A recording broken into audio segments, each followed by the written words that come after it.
स्वागत है आपका वयस्क बाइबल अध्ययन में। इस सप्ताह हम पाठ 13 पढ़ेंगे, दिसंबर 21 से 27 के लिए। शीर्षक है यीशु और उसकी शिक्षाओं को जानना। साबत अपराह्न दिसंबर 21 के लिए। इस सप्ताह के पाठ के लिए पढ़े यूहन्ना 21 का 1 से 19, यूहन्ना 21 का 20 से 22, यूहन्ना 1 का 4 से 10, यूहन्ना 4 का 46 से 54, यूहन्ना 12 का 32। याद वचन लिया गया है यूहन्ना 5 का 39 से। तुम पवित्र शास्त्र में ढूंढते हो क्योंकि समझते हो कि उसमें अनंत जीवन तुम्हें मिलता है, और यह वही है जो मेरी गवाही देता है।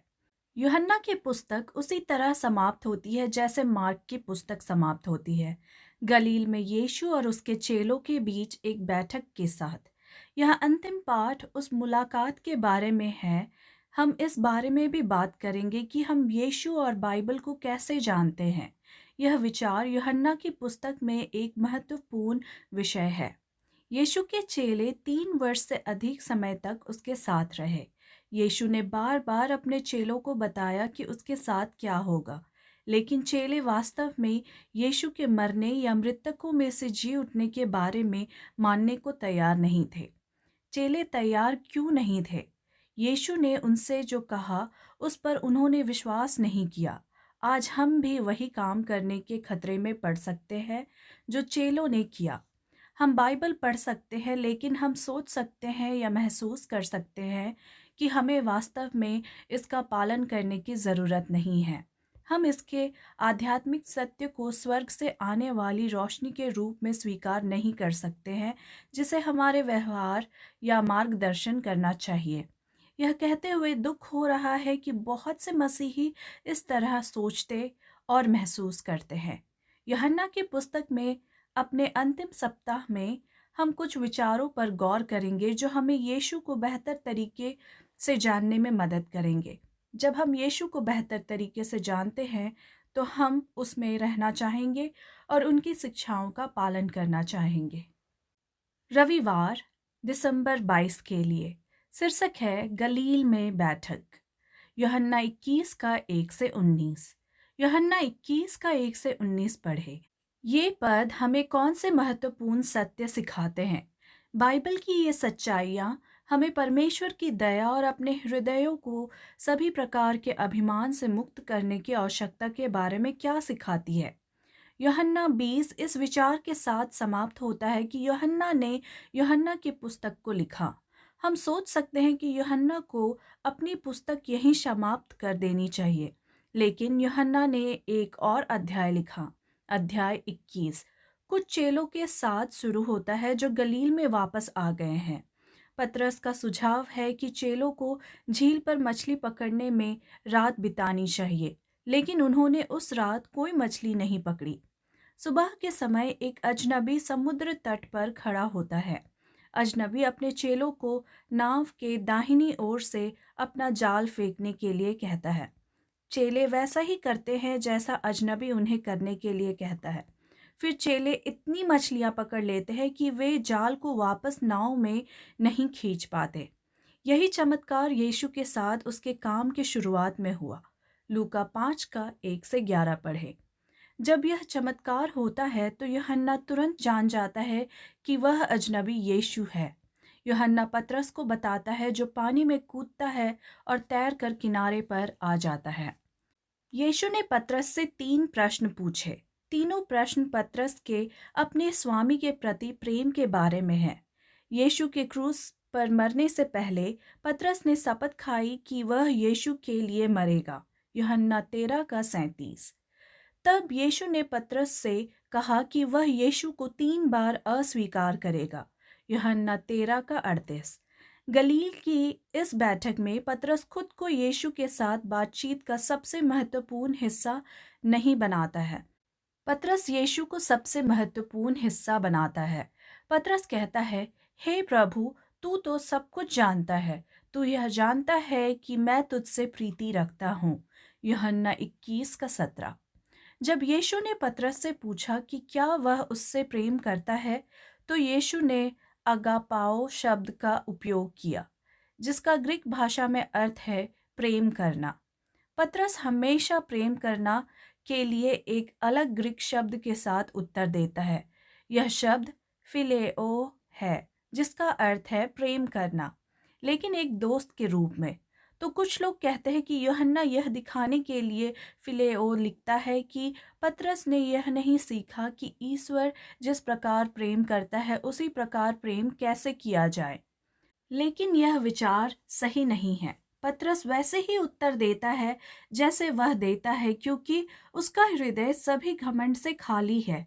हम यह भी देखते हैं कि यीशु ने पतरस के उत्तर को स्वीकार कर लिया, क्योंकि प्रभु ने उसे परमेश्वर के निमित्त करने के लिए उसका काम वापस दे दिया। जब हम परमेश्वर के लिए कार्य करते हैं तो सबसे महत्वपूर्ण चीज़ों में से एक जो हमारे पास होनी चाहिए वह है हमारा हृदय सभी प्रकार के अभिमान से खाली होना। तब हम ताकत, बुद्धि और अपना काम करने में मदद के लिए अपनी ओर नहीं बल्कि यीशु की ओर देखेंगे। सोमवार दिसंबर 23 के लिए शीर्षक है अपनी निगाहें यीशु पर टिकाए रखे। यूहन्ना 21 का 20 से 22। यूहन्ना 21 का 20 से 22 में यीशु और पतरस के बीच हुई बातचीत के बारे में पढ़ें। पतरस ने यीशु से क्या प्रश्न पूछा? यह प्रश्न पूछना गलत क्यों था? यीशु ने पतरस से क्या कहा? यीशु के उत्तर ने समस्या को ठीक करने में कैसे मदद की? यीशु ने पतरस को उसका काम वापस दे दिया और उससे कहा, मेरे पीछे हो ले। यूहन्ना 21 का 19। पतरस अपने हृदय में और समुद्र तट पर यीशु का अनुसरण करता है। तब पतरस मुड़ता है और देखता है कि यूहन्ना भी यीशु के पीछे आ रहा है। इसलिए पतरस ने यूहन्ना के बारे में यीशु से पूछा, हे प्रभु, इसका क्या हाल होगा? यूहन्ना 21 का 21। जब यीशु ने पतरस को उसका काम वापस दिया, तो प्रभु ने पतरस को यह भी बताया कि उसकी मृत्यु कैसे होगी। यूहन्ना 21 का 18। पतरस भी यूहन्ना की मृत्यु के बारे में जानना चाहता था। यीशु ने पतरस से कहा कि वह इस बात की चिंता ना करे कि दूसरे चेलों के साथ क्या होगा। पतरस के लिए सोचने वाली सबसे महत्वपूर्ण बात यीशु का अनुसरण करना है। यूहन्ना 21 का 23 से 25 पढ़े। नए नियम के समय में मसीहियों ने इन पदों में यीशु के शब्दों को कैसे गलत समझा? यूहन्ना ने उनकी गलतफहमी को कैसे सुधारा? लोग गलत समझते हैं कि यीशु का क्या मतलब था जब उसने कहा, यदि मैं चाहूं कि वह मेरे आने तक ठहरा रहे तो तुझे इससे क्या, तू मेरे पीछे हो ले। यूहन्ना 21 का 22। लोगों ने सोचा कि यीशु कह रहा था कि वह यूहन्ना के मरने से पहले वापस आ जाएगा। जैसे जैसे समय बीतता गया और यूहन्ना बूढ़ा होता गया, लोगों को चिंता होने लगी कि अगर यूहन्ना के मरने से पहले यीशु वापस नहीं आया, यानी कि जो निश्चित रूप से हुआ, यूहन्ना की मृत्यु हो गई, तो क्या होगा? यूहन्ना इस गलतफहमी को सुधारता है। उनका कहना है कि यीशु भविष्य के बारे में कोई प्रतिज्ञा नहीं कर रहा था। यीशु कह रहा था कि उनमें वह सब कुछ करने की शक्ति है जो वह कराना चाहता था, क्योंकि वह परमेश्वर था। आइए हम अपना ध्यान यीशु पर रखें, अन्य लोगों पर नहीं। यह विचार बहुत शक्तिशाली है। यीशु ही हमारा उद्धार करता है और कोई नहीं। लोग आपको निराश करेंगे और आपको ठेस भी पहुंचा सकते हैं, लेकिन यीशु हमें कभी निराश नहीं करेगा। मंगलवार से गुरुवार तक हमारा अध्ययन बाइबल को समझने के विचार के बारे में बात करेगा। जब हम बाइबल को समझेंगे तो हम यीशु को बेहतर तरीके से जानेंगे और यह भी जानेंगे कि उसका अनुसरण कैसे करना है। यीशु हमारा स्वामी है और मार्गदर्शक है। कितनी बार दूसरे लोग आपको निराश करते हैं या आपको ठेस पहुंचाते हैं? आपने उस अनुभव से क्या सबक सीखा?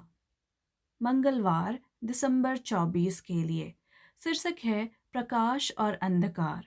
यूहन्ना 1 का 4 से 10 पढ़े। यूहन्ना 1 का 4 से 10, यूहन्ना 3 का 19 से 21, यूहन्ना 5 का 35, यूहन्ना 8 का 12, यूहन्ना 9 का 5, यूहन्ना 11 का 9 और 10 और यूहन्ना 12 का 35। ये पदस्थल किन दो अलग अलग मुद्दों पर बात कर रहे हैं? बाइबल की सच्चाइयों को समझने के लिए इसका उत्तर इतना महत्वपूर्ण क्यों है? इस जगत में जीवन पाप से भरा है। इसीलिए यूहन्ना कहता है कि यह जगत अंधकार भरा स्थान है। लोग बाइबल की सच्चाई जानना नहीं चाहते। अपने आप में हम परमेश्वर को नहीं समझ सकते या यह नहीं जान सकते कि वह कौन है। वह आकाश सा ऊंचा है, तू क्या समझ सकता है? वह अधोलोक से गहरा है, तू क्या समझ सकता है? आयुब 11 का 8। जब परमेश्वर हमें अपनी संतान के रूप में अपनाता है तो वह हमें दिखाता है कि वह कौन है। जो बातें आँख ने नहीं देखी और कान ने नहीं सुनी और जो बातें मनुष्य के चित्त में नहीं चढ़ी, वे ही है जो परमेश्वर ने अपने प्रेम रखने वालों के लिए तैयार की है। पहला कुरिन्थियों 2 का 9। परमेश्वर ने उनको अपने आत्मा के द्वारा हम पर प्रकट किया, क्योंकि आत्मा सब बातें वरन परमेश्वर की गूढ़ बातें भी जांचता है। पहला कुरिन्थियों 2 का 10। Ellen G White, the Desire of Ages, प्रीस्ट 412। यीशु ही एकमात्र व्यक्ति है जिसने हमें परमेश्वर के बारे में स्पष्ट रूप से बताया। यूहन्ना 1 का 18 हमें बताया के रूप में लिखे गए शब्द ग्रीक शब्द एक्सेगोमाई से आए हैं। ग्रीक भाषा में एक्सेगोमाई का अर्थ है समझाना। यूहन्ना हमें दिखाता है कि यीशु स्वर्ग से आया दूत है। यीशु बताता है कि परमेश्वर को जानने का क्या मतलब है। यीशु ही एकमात्र ऐसा व्यक्ति है जो हमें परमेश्वर को जानने में मदद कर सकता है। यीशु यहूदी धार्मिक अगुओं और उनके विश्वास के बारे में कैसे बात करता है? उत्तर के लिए यूहन्ना 8 का 42 और 44 पढ़ें। जब लोग बाइबल की सच्चाई का पालन नहीं करते हैं तो वे अपने विचारों का पालन करते हैं। वे बाइबल को एक मानवीय व्याख्या या अर्थ देते हैं। लेकिन सच्चे मसीहियों को यह स्वीकार करना होगा कि यीशु सत्य और प्रकाश है। हमें बाइबल की अपनी समझ में उसका अनुसरण करना चाहिए। शैतान झूठा है। यूहन्ना 8 का 44। यदि हम सावधान नहीं रहे तो हम वही सब करने के जोखिम में होंगे जो यहूदी अगुओं ने किया था। इसलिए हमें परमेश्वर की आज्ञा माननी चाहिए।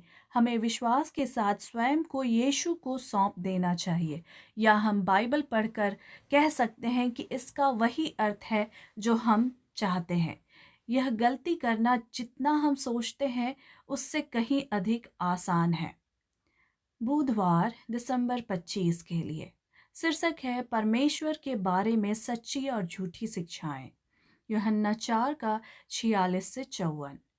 कहानी यूहन्ना 4 का 46 से 54 में पढ़े। इस कहानी का अगुआ यीशु के पास क्यों आया? इस व्यक्ति की समस्या का कारण क्या है? यह व्यक्ति मदद के लिए यीशु के पास आया, लेकिन उस व्यक्ति के आने से पहले उसने फैसला किया कि वह यीशु पर तभी विश्वास करेगा जब यीशु उसके बच्चे को ठीक कर देगा।